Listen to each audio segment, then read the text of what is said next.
நம் ஆண்டவர் இயேசு கிறிஸ்துவின் நாமத்தினால் மகிழ்ச்சியும் சமாதானமும் நம் அனைவரோடும் இருப்பதாக.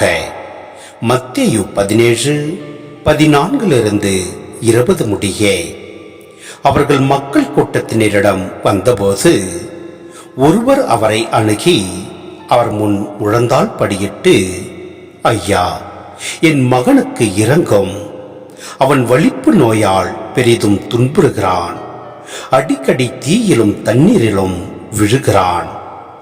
சீடர்களிடம் அவனை கொண்டு வந்தேன், அவனை குணமாக்க அவர்களால் முடியவில்லை என்றார். அதற்கு இயேசு, நம்பிக்கையற்ற சீரழிந்த தலைமுறையினரே, எவ்வளவு காலம் நான் உங்களோடு இருக்க இயலும்? எவ்வளவு காலம் நான் உங்களை பொறுத்து கொள்ள இயலும்? அவனை என்னிடம் இங்கே கொண்டு வாருங்கள் என்று கூறினார்.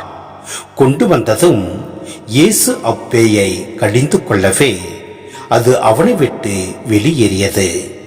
அந்நேரமே சிறுவன் குணமடைந்தான்.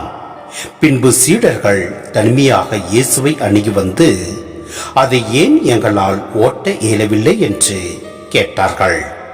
இயேசு அவர்களை பார்த்து, உங்கள் நம்பிக்கை குறைவுதான் காரணம். உங்களுக்கு கடுகளவு நம்பிக்கை இருந்தால் நீங்கள் இம்மலையை பார்த்து இங்கிருந்து பெயர்ந்து அங்கு போ என கூறினால் அது பெயர்ந்து போகும். உங்களால் முடியாதது ஒன்றும் இராது என நான் உங்களுக்கு சொல்கிறேன். சிந்தனை: குணமாக்க இயலாத இந்த நோய்களை தீயாவின் சக்திகளாக யூதர்கள் கருதினர். தீயாவியே இந்த சிறுவனில் செயல்பட்டதாகவும் நினைத்தனர். இயேசுவின் இறையாட்சி பணி இத்தகைய தீய சக்திகளை அகற்றி மக்களுக்கு மகிழ்ச்சியும் அமைதியும் தருவதாக இருந்ததில் வியப்பில்லை. குணமாக்க முடியாததற்கான காரணம் நம் நம்பிக்கை குறைவுதான்.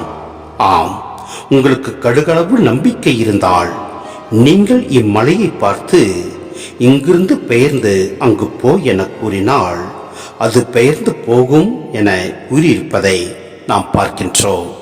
எனவே நம் ஆண்டவர் மீது விசுவாசம் வைப்போம், நம் ஆண்டவரில் நிலைத்து நிற்போம். எல்லாம் வல்ல இறைவன் நம்மை நிறைவாய் ஆசீர்வதிப்பார். ஆமேன்.